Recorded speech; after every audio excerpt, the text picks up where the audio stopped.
Welcome to real GK analysis YouTube channel. हमारे इस नए वीडियो में आप सभी का स्वागत है। साथियों, आज हम देखने जा रहे हैं मध्य प्रदेश पटवारी परीक्षाओं में पूछे गए मध्य प्रदेश सामान्य ज्ञान के प्रीवियस ईयर क्वेश्चंस। साथ दोस्तों, आपको पता होगा किसी भी एग्जाम की तैयारी करने से पहले हमें उसके प्रीवियस ईयर क्वेश्चन जरूर देखने चाहिए ताकि थोड़ा हमें आइडिया लग सके। साथ साथ मध्य प्रदेश में बम्पर पटवारी वैकेंसी निकली हुई है, फॉर्म ऑलरेडी डल चुके हैं, अब सिर्फ हमें एग्जाम की तैयारी करनी है और परीक्षा देनी है। तो ऐसे में वीडियो आपके लिए बहुत ही इंपॉर्टेंट रहने वाला है। हम देखेंगे मध्य प्रदेश सामान्य ज्ञान के पूर्व परीक्षा में पूछे गए प्रीवियस ईयर क्वेश्चंस। तो आप हमारे साथ जुड़ जाइए, वीडियो को आपको पूरा देखना है, सारे प्रश्न अटेम्प्ट करने हैं। वीडियो अगर अच्छा लगे तो चैनल को सब्सक्राइब जरूर कीजिएगा और वीडियो को अपने अधिक से अधिक दोस्तों के साथ आपको शेयर करना है ताकि वो भी आपके साथ पटवारी बन सके। तो चलिए आज का हम पहला प्रीवियस ईयर क्वेश्चन देखते हैं। और दोस्तों, सारे प्रश्न बिल्कुल ऑथेंटिक हैं जो कि हमने एक किताब से उठाए हैं और सभी प्रश्नों के साथ आपको ईयर भी लिखा हुआ मिलेगा कि ये प्रश्न किस वर्ष में पूछा गया था, ताकि आपको प्रश्न पर डाउट ना हो कि ये प्रीवियस ईयर क्वेश्चन है कि नहीं। तो 100% हम ऑथेंटिक क्वेश्चन से आपके लिए लेकर आए हैं। तो चलिए देखते हैं आज का पहला प्रश्न। हम ये आज का पहला इंपोर्टेंट क्वेश्चन देखते हैं। हम पहला प्रश्न है हमारा कि भारत में प्रमाणिक जैविक खेती के तहत कुल क्षेत्रफल में अकेले मध्य प्रदेश का हिस्सा 2010 में लगभग कितना था। यानी दोस्तों, प्रश्न पूछ रहा है कि पूरे भारत का हम 100% जैविक खेती एरिया देखें तो उसमें जो हमारा मध्य प्रदेश है उसका कितना लगभग हिस्सा था। तो पहला ऑप्शन हो जाएगा हमारा 55%, क्या हो जाएगा 55%। दूसरा है हमारा ऑप्शन 40%, तीसरा है हमारा 60% और फोर्थ ऑप्शन हो जाएगा हमारा 30%। तो इसका करेक्ट आंसर क्या है? करेक्ट आंसर है ऑप्शन दूसरा 40%। तो पूरे भारत का लगभग 40% जो हमारा लैंड एरिया है जैविक खेती का वो हमारे मध्य प्रदेश में का। किससे? मध्य प्रदेश से। और हम बात कब की कर रहे हैं? 2010 की बात कर रहे हैं। उस समय इसको करंट अफेयर्स के हिसाब से पूछा होगा, लेकिन वर्तमान में स्टैटिस्टिक्स का पार्ट बन गया है। तो जो हमारा आज का पहला प्रश्न है इसका करेक्ट आंसर क्या है? ऑप्शन दूसरा बिल्कुल हमारा करेक्ट आंसर हो जाएगा। 40% बिल्कुल करेक्ट आंसर है। चलिए अगला प्रश्न देखते हैं। चलिए अगला प्रश्न देखते हैं। मध्य प्रदेश विस्थापित भूमि धारकों को पुनर्व्यवस्थापन भूमि अधिग्रहण अधिनियम को किस वर्ष में अधिनियमित किया गया था? चलिए प्रश्न फिर से रिपीट करता हूं। मध्य प्रदेश विस्थापित भूमि धारकों को पुनर्व्यवस्थापन यानी कि भूमि अधिग्रहण अधिनियम को किस वर्ष में अधिनियमित किया गया था? तो पहला ऑप्शन है हमारा 1947 में, दूसरा ऑप्शन हो जाएगा 1949 में, तीसरा ऑप्शन है हमारा 1954 और फोर्थ ऑप्शन हो जाएगा 1957। तो इसका करेक्ट आंसर है ऑप्शन दूसरा 1949 में। तो जो हमारे मध्य प्रदेश के विस्थापित भूमि धारक थे जिनको किसी बड़े प्रोजेक्ट के कारण उनको विस्थापित कर दिया गया या बांध की वजह से या किसी फॉरेस्ट की वजह से, तो उनके लिए फिर पुनर्व्यवस्थापन यानी कि भूमि अधिग्रहण अधिनियम कब लाया गया था? तो ये 1949 में लाया गया था। करेक्ट आंसर हो जाएगा ऑप्शन दूसरा बिल्कुल इस प्रश्न का हमारा करेक्ट आंसर है। और दोनों ही प्रश्न पटवारी 2017 में पूछे गए हैं। अगला प्रश्न है हमारा मध्य प्रदेश के निम्नलिखित जिलों में से किसमें अधिकतम सरसों का उत्पादन होता है? तो कौन से जिले जो सर्वाधिक सरसों का उत्पादन करते हैं? तो ऑप्शन देखते हैं हम। पहला है हमारा दमोह और विदिशा, दूसरा ऑप्शन है हमारा मुरैना और भिंड, तीसरा ऑप्शन हो जाएगा रतलाम और देवास, फोर्थ ऑप्शन है हमारा धार और इंदौर। तो इसका करेक्ट आंसर है ऑप्शन सेकंड मुरैना और भिंड। यानी दोस्तों हमारे भिंड और मुरैना दोनों जिले हैं काफी ज्यादा सरसों का उत्पादन करते हैं। तो करेक्ट आंसर हो जाएगा ऑप्शन दूसरा बिल्कुल हमारा करेक्ट आंसर है। अगला प्रश्न देखते हैं हम। निम्नलिखित में से बेलों की कौन सी प्रजाति मध्य प्रदेश की स्थानीय प्रजाति नहीं है? दोस्तों बेल, जिसको हम इंग्लिश में ऑक्स या आम बोलते हैं सांड भी बोल देते हैं, सांड। तो निम्नलिखित में से बेलों की कौन सी प्रजाति मध्य प्रदेश की स्थानीय नहीं है? तो पहला ऑप्शन है हमारा गिर, दूसरा ऑप्शन है हमारा मलवई, तीसरा ऑप्शन हो जाएगा मुर्रा और फोर्थ ऑप्शन है हमारा निमाड़ी। क्या है? निमाड़ी। तो इसका करेक्ट आंसर हो जाएगा ऑप्शन तीसरा मुर्रा। क्योंकि दोस्तों मुर्रा बेल या गाय की प्रजाति नहीं है। मुर्रा जो है हमारी वो गाय की प्रजाति, भैंस की प्रजाति, गाय की भैंस की प्रजाति है मुर्रा। और यहाँ तो बेलों का पूछा गया है। तो गिर, मलबई और निमाड़ी ये तीनों तो बेलों की प्रजाति है, लेकिन जो हमारा मुर्रा है ये एक भैंस की प्रजाति है ना। तो करेक्ट आंसर हो जाएगा हमारा ऑप्शन तीसरा बिल्कुल करेक्ट आंसर है। अगला प्रश्न है मध्य प्रदेश में समुद्री मछली पालन संभव नहीं है क्योंकि। अच्छा दोस्तों, हमारे मध्य प्रदेश में समुद्री मछली पालन तो होता है लेकिन काफी बड़े लेवल पर नहीं होता है।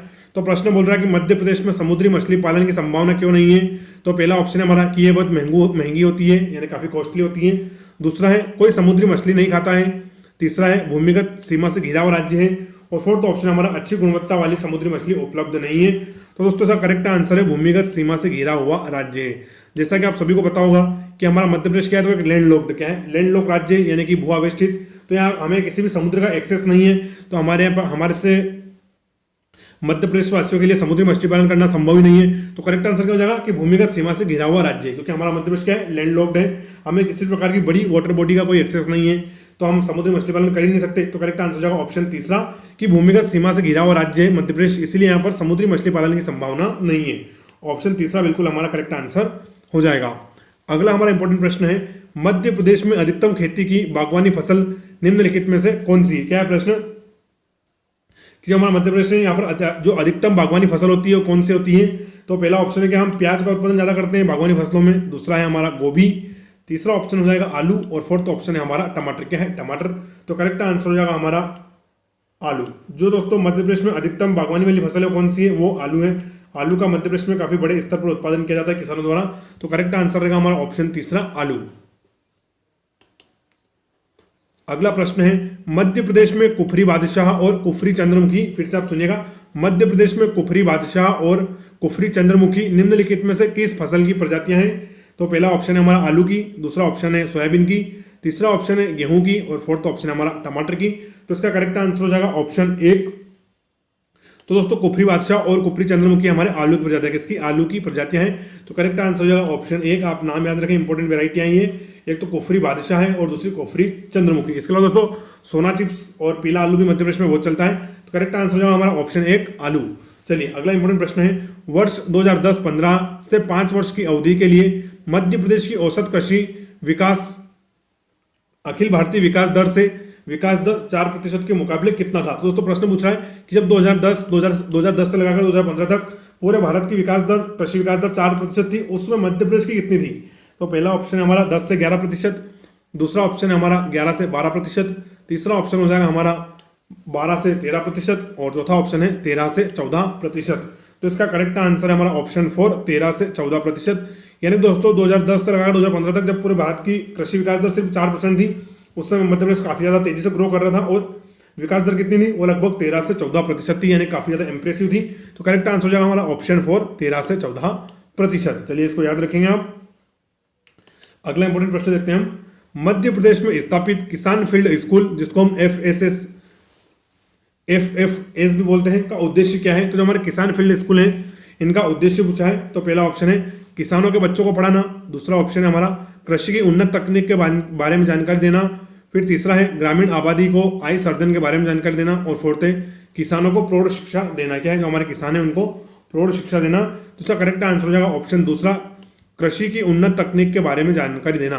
तो जो हमारे किसान फील्ड स्कूल है दोस्तों, ये किसानों को जो नई उन्नत तकनीक आती है उसके बारे में जानकारी देते हैं। जैसे कि मान लो कोई नया कृषि उपयंत्र आया है ट्रैक्टर वगैरह में, या फिर कोई नया स्प्रिंकलर पंप आया है, या कोई नई मोटर आई है, तो ऐसी सभी जानकारी कौन देता है? तो हमारा किसान फील्ड स्कूल देता है। और जैसे इसका नाम से पता चल रहा है कि फील्ड हम लगता है, यानी कि इसकी कोई प्रॉपर एक बिल्डिंग नहीं होती है, ये फील्ड हम लगते हैं, यानी कि आज इस गांव में लगे तो अगले दिन और किसी गांव में लगेंगे, आज इस ब्लॉक में लगे तो नेक्स्ट डे किसी और ब्लॉक में लगे। क्योंकि क्या है ये किसान फील्ड स्कूल है। और इसका करेक्ट आंसर क्या है? हमारा ऑप्शन दूसरा, कि इनका उद्देश्य है कृषि की उन्नत तकनीक के बारे में जानकारी देना। तो ऑप्शन सेकंड बिल्कुल हमारा करेक्ट आंसर हो जाएगा।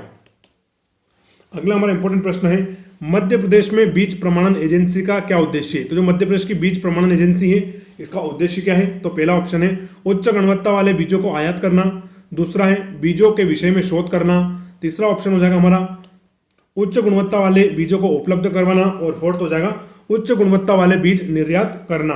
तो इसका करेक्ट आंसर हमारा ऑप्शन तीसरा उच्च गुणवत्ता वाले बीज उपलब्ध कराना। तो जो मध्य प्रदेश की बीज प्रमाणन एजेंसी दोस्तों, ये किसानों को क्या करती है? तो उच्च गुणवत्ता वाले बीज उपलब्ध करवाती है, ताकि किसानों के साथ ठगी ना हो, उनको जो अपना प्रॉपर व्यवस्थित बीज है वो मिल सके, ताकि वो अपना उत्पादन ले सके और उनके एक्स्ट्रा पैसे भी खर्च ना हो। क्योंकि दोस्तों क्या होता है, कभी कभी जब हम खेत में बीज तो डाल देते हैं लेकिन वो उगता नहीं है, फिर डबल से बोना पड़ता है, दोस्तों हमारे डबल कॉस्ट आती है। तो जो मध्य प्रदेश की बीज प्रमाणन एजेंसी है इसका क्या उद्देश्य है? तो उच्च गुणवत्ता वाले बीजों को उपलब्ध करवाना इनका मुख्य उद्देश्य है। ऑप्शन तीसरा बिल्कुल हमारा करेक्ट आंसर हो जाएगा। अगला प्रश्न है मध्य प्रदेश में किसमें कपास की खेती सबसे अधिक होती है? तो कौन सी मिट्टी है जिसमें कपास की खेती सर्वाधिक होती है? तो पहला ऑप्शन है हमारी लाल मिट्टी, दूसरा ऑप्शन है हरी मिट्टी, तीसरा ऑप्शन है काली मिट्टी, और फोर्थ है हमारा भूरी मिट्टी। तो इसका करेक्ट आंसर हो जाएगा ऑप्शन तीसरा काली मिट्टी। तो दोस्तों कपास के उत्पादन के लिए सर्वाधिक उपयुक्त मिट्टी कौन सी है? तो हमारी काली ही मिट्टी है। तो करेक्ट आंसर क्या रहेगा? ऑप्शन तीसरा बिल्कुल हमारा करेक्ट आंसर हो जाएगा। और प्रदेश में सर्वाधिक कपास का उत्पादन किस जिले में होता है? तो हमारे खरगोन जिले में होता है। कहाँ पर? खरगोन जिले में। तो आप इसको भी याद रखेंगे। अगला प्रश्न देखते हैं मध्य प्रदेश में राज्य कृषक आयोग की प्राथमिक भूमिका क्या है? तो जो हमारा मध्य प्रदेश का राज्य कृषक आयोग है, यानी कि राज्य किसान आयोग, इसकी प्राथमिक भूमिका क्या है? तो देखते हैं हम। पहला ऑप्शन है कृषि सामग्री प्रदान करना, दूसरा है कृषि में शोध करना, तीसरा ऑप्शन है कृषि प्रौद्योगिकी का विकास करना, और फोर्थ है किसानों की समस्याओं और चुनौतियों का अध्ययन करना। तो इसका करेक्ट आंसर क्या है? करेक्ट आंसर हमारा ऑप्शन 4 किसानों की समस्या और चुनौतियों का अध्ययन करना। तो दोस्तों जो मध्य प्रदेश का राज्य कृषक आयोग है, इसका मुख्य काम क्या है? तो इसका यही काम है कि किसानों की समस्या को देखे और उनकी चुनौतियों का अध्ययन करे। जैसे दोस्तों वर्तमान में किसानों के सामने एक बहुत बड़ी समस्या है, वो है रोजड़ा। क्या है रोजड़ा? जिसको हम नीलगाय भी बोल देते हैं। तो दोस्तों काफी ज्यादा नुकसान करता है। इसके जैसा जंगली सुअर है या फिर कोई इल्लियाँ वगैरह है। तो ऐसे दोस्तों किसानों की समस्या, उनकी चुनौतियों का अध्ययन करना है और उनको बेहतर तरीके से उनका निपटान करना है और किसानों को थोड़ा उनको रोजगार या प्रशिक्षण भी देना है, ताकि वो ऐसे काम कर सकें कि उससे जो उनकी फसल वगैरह भी नष्ट ना हो और उनका काम भी अच्छे से चलता रहे। तो इसका जो हमारा राज्य कृषक आयोग है, इसका प्राथमिक भूमिका क्या है? तो इसकी प्राथमिक भूमिका है किसानों की समस्या और चुनौतियों का अध्ययन करना। तो ऑप्शन 4 बिल्कुल हमारा करेक्ट आंसर हो जाएगा। दोस्तों वीडियो आपको पूरा देखना है और अपने अधिक से अधिक दोस्तों के साथ भी शेयर करना है। चैनल पर अगर नए हो तो चैनल को सब्सक्राइब आप जरूर कर लें। चलिए अगला प्रश्न देखते हैं हम। निम्नलिखित में से सोयाबीन की किस प्रजाति की खेती मध्य प्रदेश में नहीं की जाती है? तो ऐसी कौन सी सोयाबीन की वैरायटी है जिसका हम उत्पादन मध्य प्रदेश में नहीं करते हैं? तो देखते हैं। पहला ऑप्शन है हमारा अहिल्या, दूसरा है हमारा नील अलंकार। क्या है? पहला ऑप्शन अहिल्या है, दूसरा है हमारा अलंकार, तीसरा ऑप्शन हो जाएगा इंदिरा, फोर्थ ऑप्शन है नीलम। फोर्थ ऑप्शन हो जाएगा नीलम। जिसका करेक्ट आंसर भी हमारा ऑप्शन 4 ही नीलम। तो दोस्तों मध्य प्रदेश में हम अहिल्या, अलंकार और इंदिरा वैरायटी की सोयाबीन तो बोते हैं, लेकिन हम नीलम वैरायटी की सोयाबीन नहीं बोते हैं। करेक्ट आंसर हो जाएगा ऑप्शन 4। इसके अलावा दोस्तों मध्य प्रदेश में 9560 और JS 72 ये आदि सोयाबीन बो जाते हैं। साथ ही अहिल्या, अलंकार और इंदिरा तो बो जाते हैं। अच्छा दोस्तों आपको पता होना चाहिए कि मध्य प्रदेश में सर्वाधिक सबसे पहले सोयाबीन का उत्पादन किस जिले में हुआ था? तो वो हमारे देवास जिले में हुआ था। बाकी सबसे ज्यादा सोयाबीन का उत्पादन हमारा मालवा करता है। कौन सा? मालवा भौगोलिक क्षेत्र करता है और इसीलिए मध्य प्रदेश को हम क्या बोलते हैं? सोया स्टेट भी बोलते हैं। चलिए अगला प्रश्न देखते हैं। मध्य प्रदेश में चावल तीव्रीकरण प्रणाली SRI का उद्देश्य क्या है? तो चलो चावल तीव्रीकरण प्रणाली है, इसका उद्देश्य क्या है? तो पहला ऑप्शन है ग्रामीण युवाओं को रोजगार प्रदान करना, दूसरा है गैर कृषि गतिविधियों को बढ़ाना, तीसरा है मछली पालन को बढ़ाना और फोर्थ ऑप्शन है हमारा चावल की खेती में उत्पादन को बढ़ाना। तो इसका करेक्ट आंसर हो जाएगा ऑप्शन 4, चावल की खेती में उत्पादकता को बढ़ाना है। तो ये जो हमारी चावल तीव्रीकरण प्रणाली है, इसका क्या उद्देश्य है? तो इसका उद्देश्य है कि जो किसान हमारे चावल बोते हैं, उनकी चावल की खेती का उत्पादन बढ़ाना और दोस्तों अच्छे किस्म के चावल का उत्पादन हो। लगातार मध्य प्रदेश सरकार भी जो मध्य प्रदेश में चावल होता है उसके लिए GI टैग की मांग कर रही है और उसको बासमती का टैग दिलवाने की भी कोशिश कर रही है, ताकि हमारे किसानों को एक्सपोर्ट करने में आसानी हो और उनके थोड़ा रेवेन्यू बढ़ सके। तो चावल तीव्रीकरण प्रणाली SRI का उद्देश्य आप जान लीजिएगा, चावल की खेती में उत्पादकता बढ़ाना। अगला प्रश्न है हमारा, मध्य प्रदेश राज्य सरकार ने फलदार फसलों की रोपाई में सहयोग के लिए किसके साथ समझौता किया है? तो पहला ऑप्शन हमारा केंद्रीय कृषि मंत्रालय, दूसरा है भारतीय कृषि शोध संस्थान, तीसरा है कृषि उत्पादक विपणन समिति और फोर्थ हमारा इनमें से कोई नहीं। क्या है? इनमें से कोई नहीं। तो इसका करेक्ट आंसर हो जाएगा ऑप्शन तीसरा, कृषि उत्पाद विपणन समिति। तो मध्य प्रदेश सरकार ने फलदार फसलों की रोपाई के लिए कृषि उत्पाद विपणन समिति के साथ समझौता किया है। करेक्ट आंसर हो जाएगा ऑप्शन तीसरा। चलिए अगला प्रश्न देखते हैं हम। अगला प्रश्न है, मध्य प्रदेश में स्थापित सेंट्रल सीमेंट स्टेशन का उद्देश्य क्या है? तो जो हमारा सेंट्रल सीमेंट स्टेशन है, इसका उद्देश्य पूछा है। तो पहला ऑप्शन हमारा उच्च गुणवत्ता वाली मछलियों का प्रजनन, दूसरा ऑप्शन है कृषि में शोध करना, तीसरा ऑप्शन है मवेशियों का विपणन करना और फोर्थ है हमारा उच्च गुणवत्ता वाले मवेशियों का प्रजनन करना। तो इसका करेक्ट आंसर हो जाएगा ऑप्शन 4, उच्च गुणवत्ता वाले मवेशियों का प्रजनन करना। तो जो मध्य प्रदेश में स्थापित सेंट्रल सीमेंट स्टेशन है, तो दोस्तों उसका उद्देश्य है उच्च गुणवत्ता वाले मवेशियों का प्रजनन करना, ताकि जो भी नई ब्रीड पैदा हो वो काफ़ी ज़्यादा अच्छी हो, स्वस्थ हो और साथ ही वो दुधारू यानी कि दूध देने में भी अच्छी हो। तो इसका तो इसी उद्देश्य के साथ मध्य प्रदेश में सेंट्रल सीमेंट स्टेशन की स्थापना करी गई है। अगला इंपॉर्टेंट प्रश्न है, मध्य प्रदेश में जैविक खेती पर राज्य नीति को किस वर्ष जारी किया गया था? तो मध्य प्रदेश की जैविक खेती नीति है उसको किस वर्ष लागू किया गया था? तो पहला ऑप्शन है 2004 में, दूसरा ऑप्शन है 2011 में, तीसरा ऑप्शन हो जाएगा 1998 में और चौथा ऑप्शन है हमारा 2015 में। तो इसका करेक्ट आंसर है ऑप्शन दूसरा, 2011 में। कब? 2011 में मध्य प्रदेश में जैविक खेती पर राज्य नीति को 2011 में लागू किया गया था। तो करेक्ट आंसर है हमारा ऑप्शन दूसरा। चलिए अगला प्रश्न देखते हैं हम। अगला है, निम्नलिखित में से कौन सा मध्य प्रदेश में उगाया जाने वाला प्रमुख मसाला नहीं है? तो पहला ऑप्शन है हमारा मिर्च, दूसरा ऑप्शन है लहसुन, तीसरा ऑप्शन है अदरक और फोर्थ ऑप्शन है हमारा इलायची। तो इसका करेक्ट आंसर हो जाएगा ऑप्शन 4 इलायची। दोस्तों मध्य प्रदेश में मिर्च, लहसुन और अदरक तो होता है, लेकिन इलायची का उत्पादन नहीं होता है। अच्छा, इलायची का उत्पादन कहाँ होता है? तो दोस्तों इलायची का उत्पादन मेनली तमिलनाडु और केरल राज्य में होता है और उनके लिए एक स्पेसिफाई जगह भी है जिसका नाम ही क्या रख दिया है? कार्डिमम हिल, यानी इलायची की पहाड़ियाँ। तो वहीं पर सर्वाधिक इलायची का उत्पादन किया जाता है हमारे वेस्टर्न घाट में। तो करेक्ट आंसर हो जाएगा हमारा ऑप्शन 4। दोस्तों थोड़ा बैकग्राउंड म्यूजिक बज रहा है, उससे आप उसको इग्नोर कीजिएगा क्योंकि पास में कार्यक्रम चल रहा है। फिर भी हम आपके लिए काम कर रहे हैं ना, थोड़ा सा उसका आप इग्नोर कीजिएगा। चलिए अगला हम प्रश्न देखते हैं। मृदा स्वास्थ्य पत्रक मध्य प्रदेश में किसान कल्याण तथा कृषि विकास विभाग की एक योजना है जो कि संबंधित है। तो जो हमारा मृदा स्वास्थ्य पत्रक है ये किसकी योजना है? तो ये मध्य प्रदेश में किसान कल्याण तथा कृषि विकास विभाग की योजना है। तो इसका हमें उद्देश्य पूछा है या किससे संबंधित है ये पूछा है। तो पहला ऑप्शन है उच्च गुणवत्ता वाले बीजों से, दूसरा है मृदा परीक्षण से, तीसरा है जैविक खाद से और फोर्थ है हमारा किसान के स्वास्थ्य से। तो इसका करेक्ट आंसर हो जाएगा मृदा परीक्षण से। किससे? मृदा परीक्षण से। तो दोस्तों जो हमारा हेल्थ सॉइल कार्ड है यानी कि मृदा स्वास्थ्य पत्रक ये मृदा परीक्षण से संबंधित है। तो करेक्ट आंसर हो जाएगा हमारा ऑप्शन सेकंड बिल्कुल राइट आंसर है। और दोनों प्रश्न पटवारी 2017 में पूछे गए थे।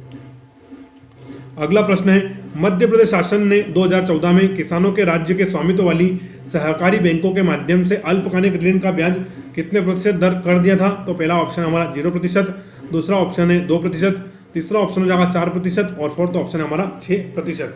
तो इसका करेक्ट आंसर हो जाएगा ऑप्शन 1 0%। तो जो मध्य प्रदेश शासन के स्वामित्व वाले जिला सहकारी बैंक हैं उनमें 2014 में दोस्तों किसानों को ऋण कितना कर दिया था? तो मात्र 0% पर कर दिया गया था। तो ऑप्शन 1 इसका बिल्कुल हमारा करेक्ट आंसर हो जाएगा। लेकिन आप याद रखें सिर्फ अल्पकालिक ऋण के लिए था। किसके लिए? अल्पकालिक ऋण के लिए।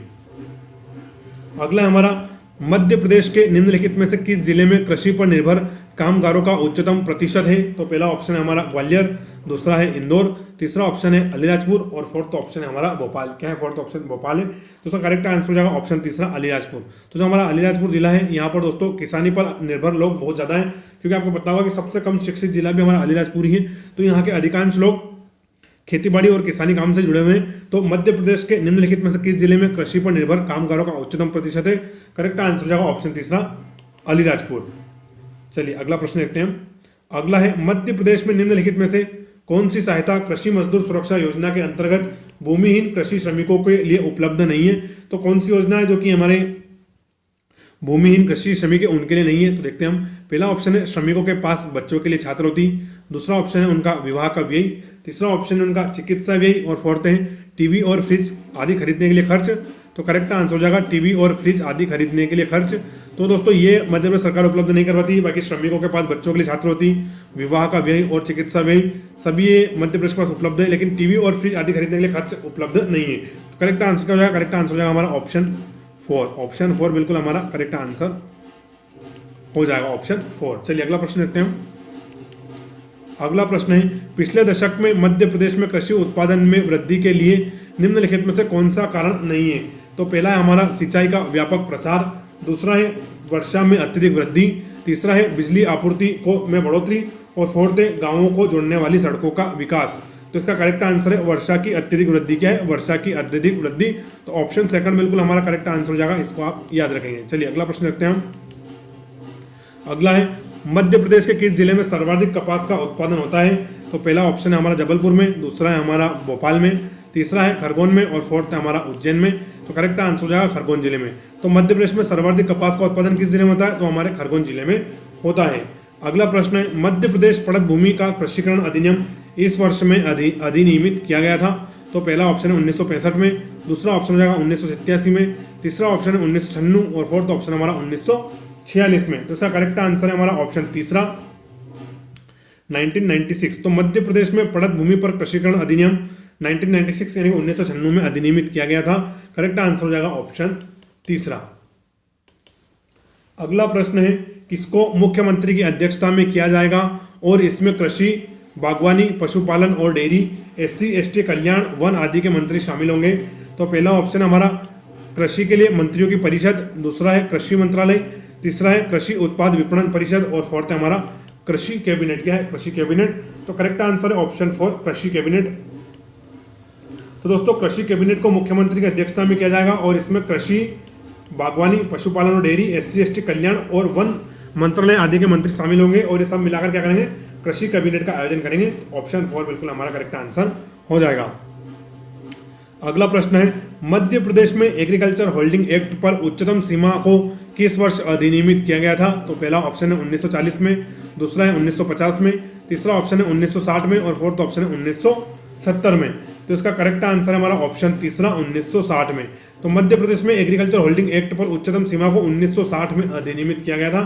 करेक्ट आंसर हो जाएगा हमारा ऑप्शन तीसरा। अगला प्रश्न है मध्य प्रदेश में निम्नलिखित में से किस जिले में उर्वरक परीक्षण प्रयोगशाला नहीं है? तो कौन सी हमारा जिला है जहाँ पर फर्टिलाइजर परीक्षण लैब नहीं है? तो पहला ऑप्शन है जबलपुर, दूसरा ऑप्शन है हमारा भिंड जिला, तीसरा ऑप्शन हो जाएगा भोपाल और फोर्थ ऑप्शन है हमारा इंदौर।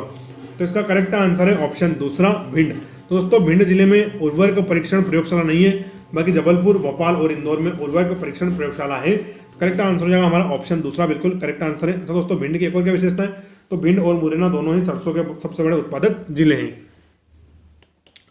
अगला प्रश्न है हमारा, मध्य प्रदेश में किसान मित्र का प्राथमिक कार्य क्या है? तो जो हमारे मध्य प्रदेश में किसान मित्र बनाए गए हैं उनका प्राथमिक कार्य क्या है? तो पहला है कृषि श्रमिक के रूप में कार्य करना, दूसरा है किसानों की खेती की सुरक्षा करना, तीसरा है शासकीय योजनाओं के बारे में जानकारी प्रसारित करना और फोर्थ है किसान के उत्पादनों को बाजार तक ले जाना। तो इसका करेक्ट आंसर है हमारा ऑप्शन तीसरा, शासकीय योजनाओं के बारे में जानकारी देना। तो दोस्तों जो किसान मित्र होते हैं या इनको हम ग्राम सेवक बोल देते हैं, क्या बोल देते हैं? ग्राम सेवक। तो इनका कार्य क्या है दोस्तों? प्राथमिक कार्य तो वो है शासकीय योजनाओं के बारे में जानकारी को प्रसारित करना। तो करेक्ट आंसर हो जाएगा हमारा ऑप्शन तीसरा। अगला प्रश्न है, मध्य प्रदेश में निम्नलिखित जिलों में से कौन मिर्च का सबसे बड़ा उत्पादक जिला है? किसकी बात करें हमने? मिर्च की। अभी हमने कपास का देखा था, मिर्च का देखेंगे। तो पहला ऑप्शन है हमारा भोपाल, दूसरा ऑप्शन है ग्वालियर, तीसरा ऑप्शन है खरगोन और फोर्थ ऑप्शन है हमारा विदिशा। तो इसका करेक्ट आंसर हो जाएगा खरगोन जिला। कौन सा? तो दोस्तों कपास और मिर्च दोनों का ही सबसे बड़ा उत्पादक जिला कौन सा है? तो हमारा खरगोन जिला है। तो करेक्ट आंसर हो जाएगा ऑप्शन तीसरा, बिल्कुल हमारा करेक्ट आंसर हो जाएगा। अगला प्रश्न है, मध्य प्रदेश में बैल वाले किसानों को बैलगाड़ी खरीदने के लिए कितने रुपए का अनुदान मिलता है? तो जो किसान बैलगाड़ी खरीदना चाहता है उसको कितने रुपए का अनुदान मिलता है? तो पहला ऑप्शन है 10,000 रुपए का, दूसरा ऑप्शन है 75,000 रुपए का, तीसरा ऑप्शन है 5,000 रुपए का और फोर्थ ऑप्शन है 2,500 रुपए का। करेक्ट आंसर हो जाएगा ऑप्शन तीसरा। उसको दोस्तों 5,000 रुपए का अनुदान मिलेगा अगर वो बैलगाड़ी खरीदेगा। तो क्या करेगा? बैलगाड़ी खरीदेगा तो उसको 5,000 रुपए का अनुदान मिलेगा। करेक्ट आंसर हो जाएगा ऑप्शन तीसरा। अगला हमारा फार्म टू फार्क मध्य प्रदेश की किस नीति का दृष्टिकोण है? तो इसका दृष्टिकोण क्या है? फार्म टू फार्क। तो पहला है राज्य मत्स्य पालन नीति, दूसरा है राज्य आईटी नीति, तीसरा है राज्य जैविक खेती नीति और फोर्थ है राज्य सोयाबीन कृषि नीति। तो इसका करेक्ट आंसर है ऑप्शन तीसरा, राज्य जैविक खेती नीति। तो जो हमारे राज्य की जैविक खेती नीति है उसका दृष्टिकोण क्या है? तो वह है फार्म टू फोर्क। तो ऑप्शन तीसरा बिल्कुल हमारा करेक्ट आंसर हो जाएगा। अगला प्रश्न है, मध्य प्रदेश ट्रैक्टर द्वारा खेती प्रभारों की वसूली अधिनियम को किस वर्ष राज्यपाल की सहमति मिली थी? तो पहला ऑप्शन है 1936 में, दूसरा ऑप्शन है 1947 में, तीसरा ऑप्शन है 1956 में और फोर्थ ऑप्शन है 1973 में। तो इसका करेक्ट आंसर है ऑप्शन 4 1973 में। तो मध्य प्रदेश ट्रैक्टर द्वारा खेती प्रभारों की वसूली अधिनियम को 1973 में अधिनियमित किया गया था और इसको 1973 में राज्यपाल महोदय की सहमति मिल गई थी। करेक्ट आंसर हो जाएगा हमारा ऑप्शन 4। और सारे प्रीवियस क्वेश्चन है, ये भी पटवारी 2017 और ये भी पटवारी 2017 में पूछा गया था। तो दोस्तों आपके लिए हम अच्छे प्रीवियस क्वेश्चंस लेकर आएंगे, बस आप हमारे साथ बन रहे हैं। वीडियो को आपको पूरा देखना है और अच्छा लगे तो अपने दोस्तों के साथ इसको शेयर भी करना है। अगला प्रश्न है, मध्य प्रदेश में एग्री एक्सपर्ट जोन कृषि निर्यात क्षेत्र का उद्देश्य क्या है? तो पहला है कृषि मशीनरी का निर्यात करना, दूसरा है कृषि तकनीक का निर्यात करना, तीसरा है किसी विशिष्ट उत्पाद के निर्यात में बढ़ोतरी करना और फोर्थ है उत्पादों को प्रसंस्करण के लिए आयात करना और फिर उनका निर्यात करना। तो इसका करेक्ट आंसर है हमारा ऑप्शन तीसरा, किसी विशिष्ट उत्पाद के निर्यात में बढ़ोतरी करना। तो दोस्तों जो मध्य प्रदेश में एग्री एक्सपोर्ट जोन बनाए जाएंगे, एग्री एक्सपोर्ट जोन यानी निर्यात जोन, तो उनका लक्ष्य क्या है? तो उनका लक्ष्य है किसी विशिष्ट उत्पाद में, किसी स्पेशल उत्पाद के निर्यात में बढ़ोतरी करना ताकि उसकी काफी ज्यादा डिमांड बढ़े बाहरी मार्केट में भी। तो करेक्ट आंसर हमारा ऑप्शन तीसरा। अगला प्रश्न है, मध्य प्रदेश की मुख्यमंत्री खेत तीर्थ योजना का उद्देश्य क्या है? तो जो मध्य प्रदेश में मुख्यमंत्री चलाते हैं खेत तीर्थ योजना, इसका उद्देश्य क्या है? तो पहला है किसानों को तीर्थ यात्रा पर भेजना, दूसरा है किसानों और उनके परिवारों को दक्षिण भारत की यात्रा पर भेजना, तीसरा है हमारा किसानों को आधुनिक कृषि केंद्रों पर विशेषज्ञों के पास भेजना और फोर्थ है किसानों को अवकाश यात्रा पर भेजना। तो इसका करेक्ट आंसर है ऑप्शन तीसरा, किसानों को आधुनिक कृषि केंद्रों पर विशेषज्ञों के पास भेजना। तो जो हमारी खेत तीर्थ योजना दोस्तों, इसमें जो हमारे किसान भाई होते हैं उनको आधुनिक कृषि केंद्रों पर भेजा जाता है और वहाँ पर वो नई नई तकनीक विशेषज्ञों के द्वारा सिखाई जाती है ताकि वो अपनी फसल का ज़्यादा से ज़्यादा उत्पादन ले सकें कम खर्च में। करेक्ट आंसर हमारा ऑप्शन तीसरा। अगला प्रश्न है, इसोपाम स्कीम का उद्देश्य क्या है? तो जो हमारी ISO/PM इसोपाम स्कीम है, इसका उद्देश्य क्या है? तो पहला है कुक्कुट का उत्पादन बढ़ाना, दूसरा है तिलहनों तथा मक्के का उत्पादन बढ़ाना, तीसरा है हमारा विद्यालय में मध्याह्न भोजन उपलब्ध करवाना और फोर्थ है ग्रामीण लोगों को निःशुल्क स्वास्थ्य सेवाएं उपलब्ध करवाना। तो इसका करेक्ट आंसर क्या है? इसका करेक्ट आंसर है तिलहनों और मक्कों का उत्पादन बढ़ाना। तो जो हमारी इसोपाम स्कीम थी दोस्तों, इसका उद्देश्य क्या था? तो इसका उद्देश्य था तिलहन तथा मक्का का उत्पादन बढ़ाना ऑप्शन दूसरा बिल्कुल हमारा करेक्ट आंसर हो जाएगा। अगला प्रश्न है, मध्य प्रदेश में कृषि स्वामित्व अधिनियम किस वर्ष लागू हुआ था? तो पहला ऑप्शन है 1960 में, दूसरा ऑप्शन है 1970 में, तीसरा ऑप्शन है 1940 में और फोर्थ ऑप्शन हो जाएगा हमारा 1950 में।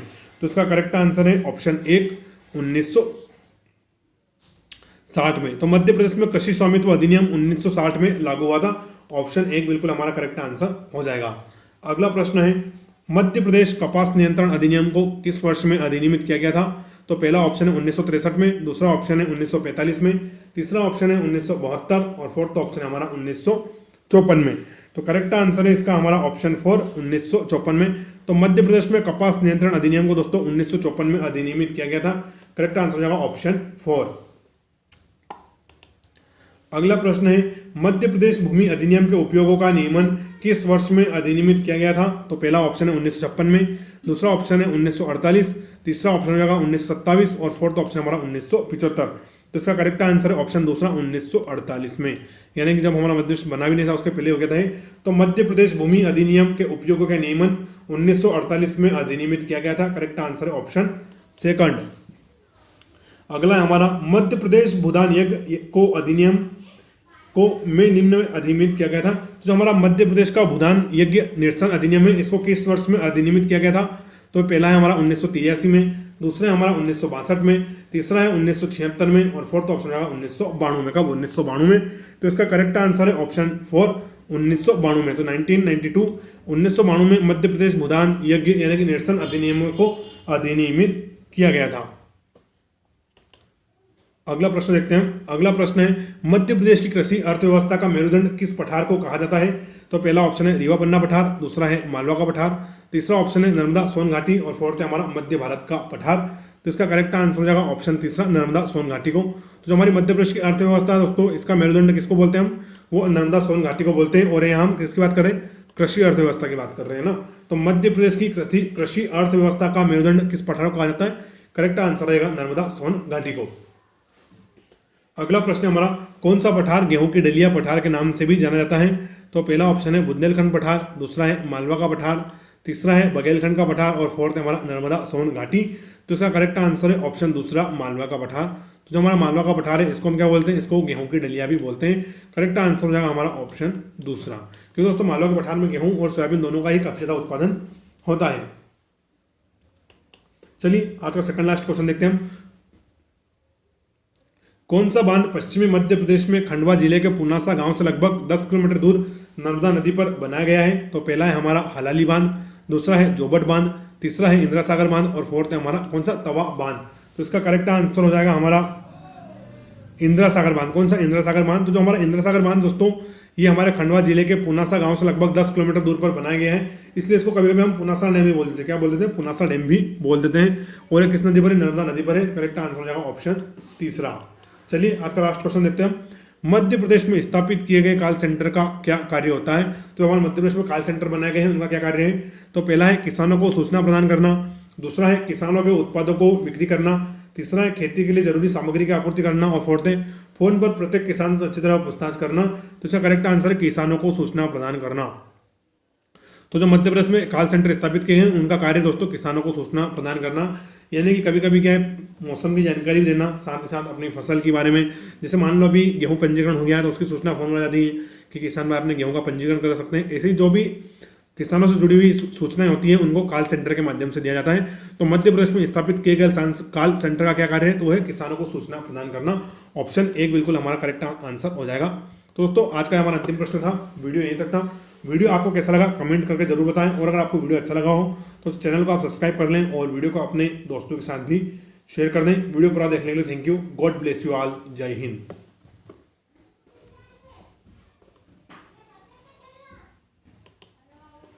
और दोस्तों ये थोड़ा हमारा चैनल का नाम है रियल जीके एनालिसिस, इसको भी आप देख लें। और हम मध्य प्रदेश सामान्य ज्ञान वस्तुनिष्ठ की सीरीज भी चलाते हैं, जो इसमें हम 8000 से अधिक प्रश्नों को आपके लिए लेकर आते हैं, जो कि आपके लिए मटवारी, वन रक्षक, पुलिस आरक्षक, जेल प्रहरी, शिक्षक पात्रता परीक्षा, लेबर इंस्पेक्टर, सब इंस्पेक्टर आदि में बहुत उपयोगी है। तो आप इनको वीडियो देख सकते हैं। इनके ऊपर एमपी जीके क्वेश्चंस नाम से पूरी प्लेलिस्ट बनी हुई है। बाकी हम आपको इंस्टाग्राम और फेसबुक पर नहीं मिलेंगे, तो बस मैंने से लिख दिया है, यहाँ पर आपको फॉलो नहीं करना है। तो वीडियो पर आपने पूरा देखा, उसके लिए थैंक यू। जय हिंद।